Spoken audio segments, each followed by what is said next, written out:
بسم اللہ الرحمن الرحیم۔ تیسری صفت ولایت حاصل ہونے کی، مقبولیت حاصل کرنے کی، وہ ہے عفو اور درگزر۔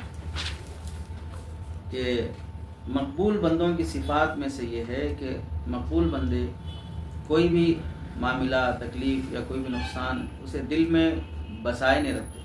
ایک بار وہ میرے کو ایسا بولا تھا، ایک بار ایسا کیا تھا میرے ساتھ، نہیں بھولتا اس کو میں۔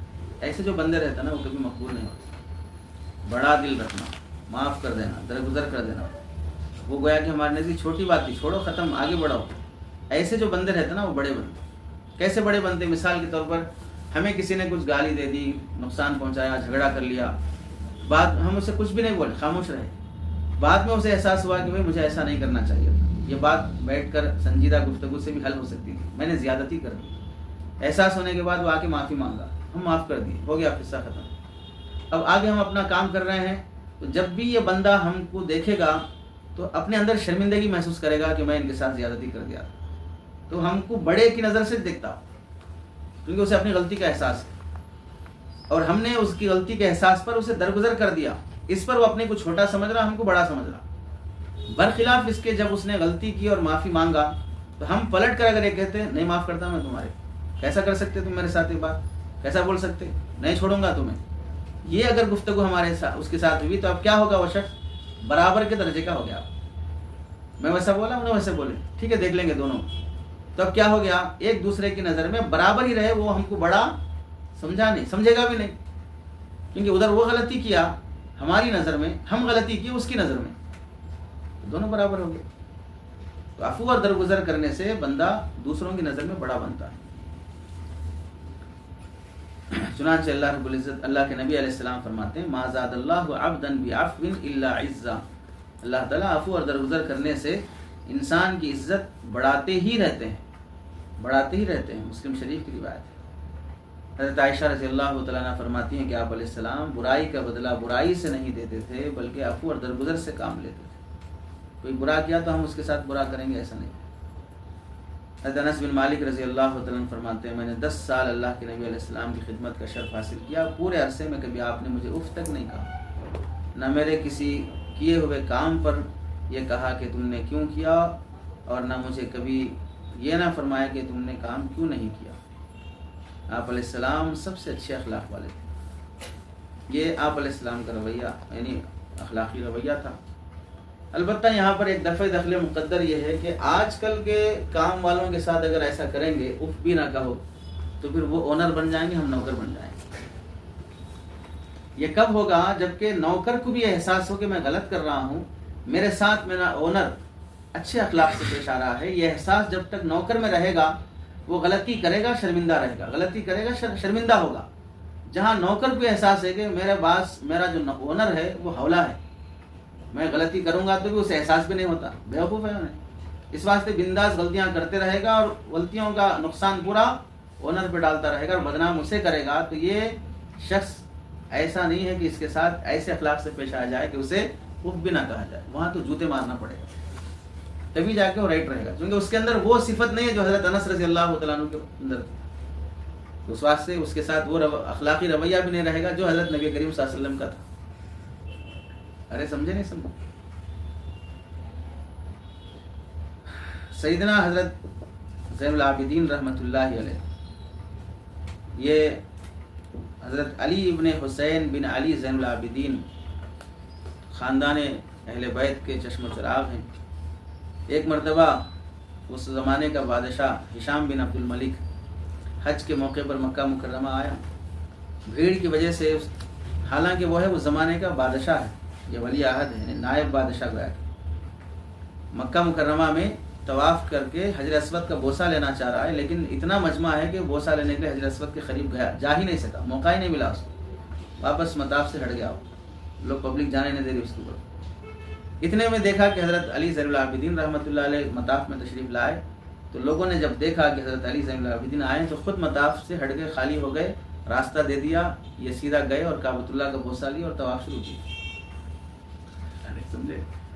حیران ہو گیا شخص کہ بھائی کون ہے یہ آدمی کہ وقت کے خلیفہ کو، امیر المومنین کو اجازت نہیں مل رہی، اور ایک عام آدمی آتی، پبلک ہٹ گیا اور اجازت دے دی۔ تو جو وہاں وزیر تھا وہ تو جانتا تھا کہ بھائی یہ کون آدمی ہے، یہ اہل بیت کا، یعنی یزید جن لوگوں کو قتل کروایا تھا یا جس کی سلطنت میں یہ حادثہ کربلا ہوا تھا، انہی خاندان کا بچا ہوا ایک فرد ہے حضرت علی زین العابدین رحمۃ اللہ۔ تو اسی خاندان سے یہ بھی بادشاہ جو سلسلہ چلتے آ رہا ہے، تو وہاں اگر یہ بولے گا کہ بھئی یہ خاندان نبوت کا چشم و چراغ ہے، علی زین العابدین ہیں، حضرت حسین کی نسل سے ہیں، تو بادشاہ کیا ہوتا ہے، اسے عزت نفس کو ٹھیس پہنچے گی۔ تو وزیر نے کیا کہا دیا، نہیں میں نہیں جانتا ہوں کہ کون ہے۔ سمجھ رہے؟ فرزدق شاعر جو اس زمانے کا مشہور شاعر تھا وہیں بازو کھڑا ہوا تھا، وہ اس موقع پر جوش میں آ کر پوری ایک نظم کہتی ان کی تعریف میں، مطاف میں کھڑے کھڑے، حاذا الذی یعرف البطھا وطأتہ، یہ وہ ہے جسے پورا مکہ اور پورا عرب جانتا ہے۔ سمجھ رہے؟ اور تم کہہ رہے ہو کہ نہیں جانتا۔ پوری نظم اس کے حضرت کی تعریف میں اس نے کہہ دی، فرزدق شاعر نے، عرب کا چپا چپا اس کو جانتا ہے۔ یہ حضرت علی زین العابدین رحمۃ اللہ علیہ کا واقعہ ہے کہ ایک مرتبہ مہمان آئے، یہ خدمت کر رہے تھے، تو غلام کو کہا کہ بھائی گھر پہ تنور میں گوشت بھن رہا ہے، وہاں سے لے کے آؤ۔ غلام گیا اور بھنے ہوئے گوشت جو لوہے کی سلاخوں میں گوشت بھنا جاتا ہے، تلنے کا تو سسٹم نہیں تھا، تیل بھی نہیں تھا پرانے زمانے میں، سب بھن کر ہی کھاتے تھے۔ وہ کڈیاں گوشت لگی ہوئی اٹھا کر لا رہا تھا، ہاتھ سے چھوٹ گئی، وہ اوپر سے گر کے جا کے نیچے بچہ سو رہا تھا، اس کے پیٹ میں جا کے چپ گئی اور بچے کا انتقال ہو گیا۔ ظاہر سی بات ہے بڑا حادثہ ہے نا، اور غلام کے ہاتھ سے ہوا، اور جلدی کباب جل رہا تھا، آگ پہ جل رہی تھی وہ شیخیں کڈیاں، تو وہ چھوٹے بچے کو اگر چبیں گے تو کہاں سے وہ بچہ برداشت کرے گا، تو انتقال ہو گیا بچے کا۔ تو حضرت علی زین العابدین رحمۃ اللہ علیہ نے اس غلام کو نہ ڈانٹا، نہ مارا، نہ تنبیہ کی، بلکہ فرمایا کہ جاؤ تم آزاد ہو یہاں سے۔ ارے سمجھے، یہ ہوتے ہیں بڑے لوگ۔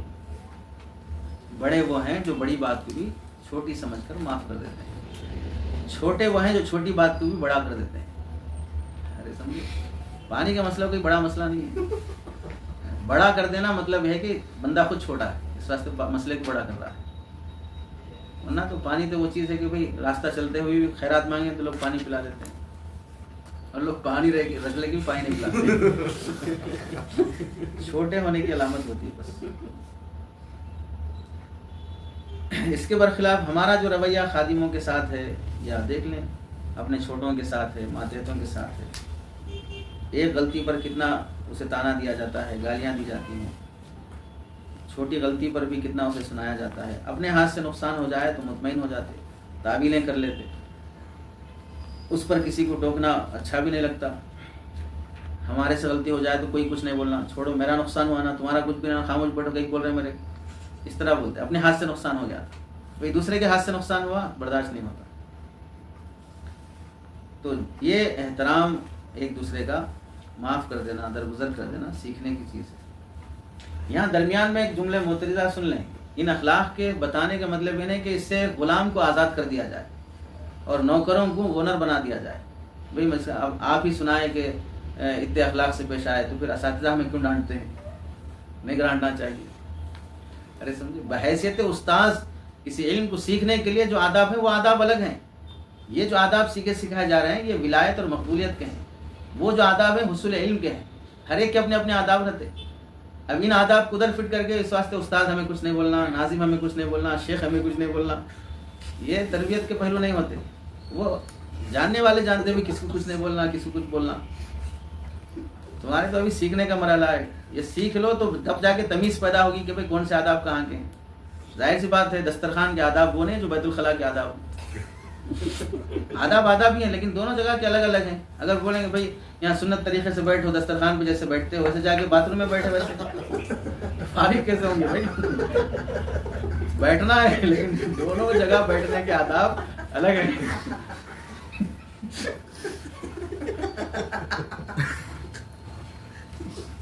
یہاں دسترخوان پر ہاتھ دھونا ہے، وہاں اور دھونا ہے، تو وہاں بیٹھ کے کچھ ہاتھ دھو رہے خالی بیٹھ کے، تو باقی کون دھو رہا؟ نتنیاہو کو بلائے۔ آداب یہ تمیز سیکھنے کی ضرورت ہے۔ معاملات میں بھی نرمی حتی الامکان رکھنی چاہیے۔ غرور، متکبرانہ انداز، غیر ضروری شدت، یہ سب چیزیں نفرت پیدا کر دیتی ہیں۔ آپ علیہ السلام فرماتے ہیں ان اللہ رفیق یحب الرفق فی الامر کلہ، اللہ تعالیٰ خود نرم ہے اور ہر چیز میں نرمی کو پسند فرماتے ہیں. ان الرفق لا یکون فی شیء الا زانہ ولا ینزع من شیء الا شانہ. نرمی جس چیز میں بھی آتی ہے تو اس کو مزین سجا دیتی ہے، سنور جاتا ہے بندہ، اور جب نرمی سے محروم ہو جاتا ہے تو اس میں عیب پیدا ہونا شروع ہو جاتے ہیں. ان اللہ لا یعطی علی الرفق ما لا یعطی علی الخرق. نرمی پر اللہ کی طرف سے جو انعام ملتا ہے سختی پر نہیں ملتا. اذا حب اللہ عبدا اعطاه الرفق. اللہ جب کسی بندے کو اپنا محبوب بنانا چاہتے ہیں، مقبول بنانا چاہتے ہیں تو نرمی دیتے ہیں. ما من اہل بیت یحرمون الرفق الا حرموا. جس گھر والے سے نرمی نکل جاتی ہے تو اس گھر سے بڑی نعمتوں سے محرومی ہو جاتی ہے. اس سے معلوم ہوا کہ ضد اور ہٹ درمی سے کام لینا یہ اچھی بات نہیں ہے. غلطی کو درگزر کر دینا اور اسے معاف کر دینا یہ اچھی صفت ہے. اس کے لیے ہمیشہ اپنا دل صاف رکھ لینا.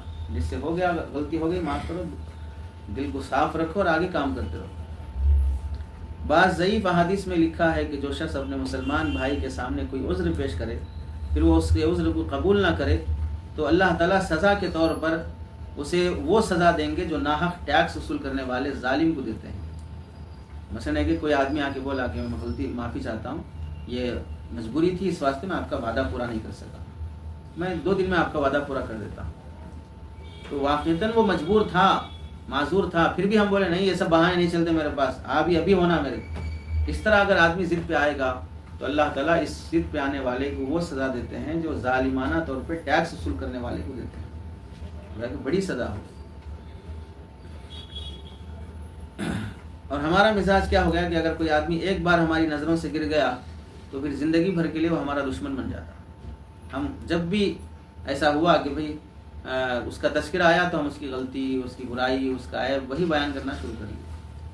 یہ اچھے اخلاق والے ہونے کی علامت نہیں ہوتی. ایسا ہوتا ہے مختلف جگہوں پر بھی.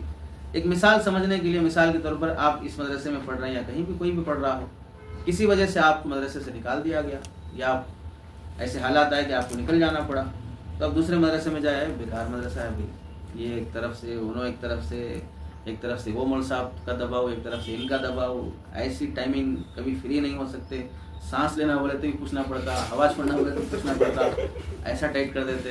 یہاں بہت بہتر ہے فری ہو. حالانکہ 3 سال کہاں رہے، وہاں سانس لے گئے 3 سال کہاں ہوا کہاں نکالے پوری بھائی باری بہنا صاحب کیسا زندہ رہے ہوئے 3 سال. مطلب یہاں تک جو جیے ہیں انہی کے احسانات سے جیے ہیں، لیکن جب نکلے ہیں وہ 3 سال کے جو احسانات ہیں سب پر پانی پھیر کے آدمی برائی بیان کرنا شروع کر دیتا ہے. یہی حال چاہے طالب علم کی ہو چاہے استاذ کی ہو.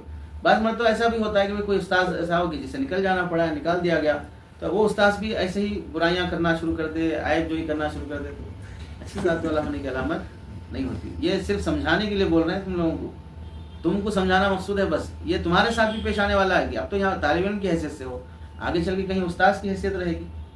تو ہمیشہ دوام تو خلود تو کسی کو حاصل نہیں ہے. ما جعلنا لبشر کیا ہے من قبلک الخلد، کچھ ہے نا اس طرح. تم سے پہلے کسی انسان کے یہاں پر ہمیشگی کا ہم نے فیصلہ نہیں کیا ہے. ہمیشہ کہیں بھی کسی کو رہنا نہیں ہے. چند سال اب یہاں آنے سے پہلے کہیں اور رہے، وہاں سے پہلے کہیں اور رہے، اب یہاں پر ہیں، یہاں کے بعد کہیں اور رہیں گے. ہمیشگی تو کہیں حاصل ہی نہیں ہے. تو جہاں سے بھی نکلو گے تو وہاں اب اخلاق بتائیں گے کہ کون سی ذات کا ہے. اگر اسے ہم اور آج کے زمانے کے حساب سے تھوڑا آگے بڑھ کر بولیں تو کون سی کمپنی کا ہے، برانڈ ہے کہ یا چائنا مال ہے، یہ سمجھ میں آئے گا آدمی کو کب، جب اس کی زبان پھسل جاتی ہے، جب وہ بد کردار، بد زبان اور عیب جو اور غلطیاں بول رہا ہے، تو مطلب ہے کہ وہ چائنا مال ہے بیکار. اس کے اوپر بھروسہ، چائنا مال پہ بھروسہ نہیں کر سکتے. برانڈ کا ہے تو بولیے، اگر کچھ کمنٹ کر رہا ہے تو ہم غور کر سکتے، سوچ سکتے کہ بھائی بندہ تو کمپنی اور برانڈ کا ہے، پھر ایسی بول رہا ہے تو سوچنا چاہیے.